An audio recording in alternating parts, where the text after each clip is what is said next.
جناب حضرت محمد بن حنفیہ کا تعارف۔ جناب محمد بن حنفیہ یا محمد بن امیر المومنین حضرت علی ابن ابی طالب علیہ السلام یا محمد اکبر ابو القاسم، جیسے کہ تذکرہ کیا جا چکا ہے، امیر المومنین حضرت علی ابن ابی طالب علیہ السلام اور حضرت خولہ بنت جعفر بن قیس کے فرزند تھے اور پہلے طبقے کے جلیل القدر تائبین یعنی کہار تائبین میں سے تھے۔ آپ کو محمد بن امیر المومنین حضرت علی ابن ابی طالب علیہ السلام اور محمد اکبر کے نام سے بھی یاد کیا گیا ہے۔ بعض مستند تاریخی مصادر میں جناب محمد بن حنفیہ کا نام محمد بن امیر المومنین حضرت علی ابن ابی طالب علیہ السلام کی بجائے محمد بن حنفیہ کے نام سے زیادہ تر مشہور ہونے کی چند معتبر وجوہات بعض مورخین نے کچھ اس طرح سے نقل کی ہیں۔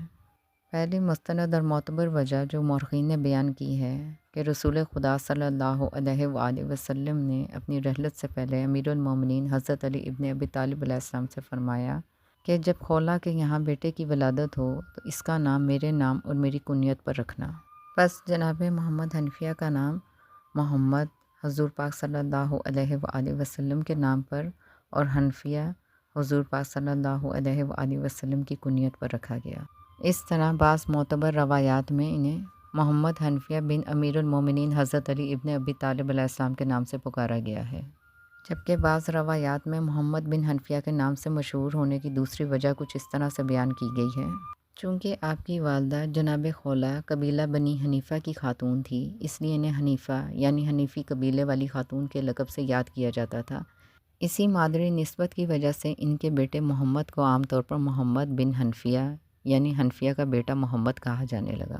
جبکہ ان کا اصل نام محمد ابن امیر المومنین حضرت علی ابن ابی طالب علیہ السلام ہے۔ اور ایک تیسری معتبر وجہ جو بعض مورخین نے اس طرح سے بیان کی ہے کہ آپ جناب حضرت بی بی فاطمہ الزہرا سلام اللہ علیہ کے بطن سے نہیں تھے، بلکہ امیر المومنین حضرت علی ابن ابی طالب علیہ السلام کی دوسری یا تیسری زوجہ جناب خولہ بنت جعفر بن قیس الحنفیہ سے تھے۔ اس لیے محمد ابن امیر المومنین حضرت علی ابن ابی طالب علیہ السلام کو محمد ابن حنفیہ یا محمد الحنفیہ ان کی والدہ کی طرف سے منسوب کر کے کہا جاتا ہے، تاکہ یہ بات غلط فہمی کا موجب نہ بنے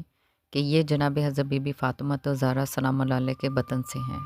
یہ تیسری وجہ ان محققین نے بیان کی ہے جو جناب خولہ کو امیر المومنین حضرت علی ابن ابی طالب علیہ السلام کی دوسری زوجہ لکھتے ہیں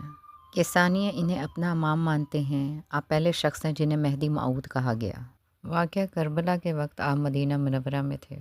اور آپ کے واقعہ کربلا میں نہ ہونے کی وجہ نافرمانی یا مخالفت نہیں تھی، بلکہ کچھ جائز وجوہات تھیں۔